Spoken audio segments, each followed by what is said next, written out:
Order dah dapat kan? Tuan awak. Mungkin nanti bilang 1 Ramadan ada.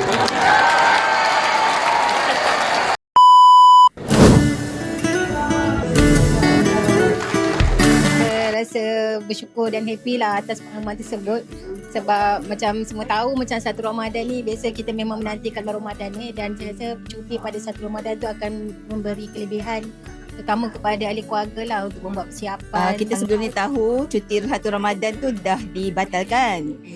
Tapi tiba-tiba YB Ketua Menteri umumkan adanya cuti 1 Ramadan tu, so bagi kita peluang untuk dapat berbuka puasa sama keluarga lah.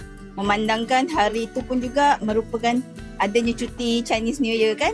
So kita boleh sambung lama sikit cuti. Saya rasa cuti yang diberikan tu amat bertepatan lah dengan dengan sambutan 1 Ramadan. Kita bagi ruang untuk ibadah pada bulan puasa, dan yang ditambah pula dengan cuti yang panjang tahun baru Cina. Lepas kita ada hari pengesahan kemerdekaan, so dia akan jadi long weekend lah. Terima kasih banyak kepada Yang Berhormat Ketua Menteri Melaka atas inisiatif ataupun atas keprihatinan terhadap cuti 1 Ramadan yang telah diberikan. Dengan pengisytiharan inisiatif ni menunjukkan YB Ketua Menteri kita adalah amat prihatin terhadap penjawat awam.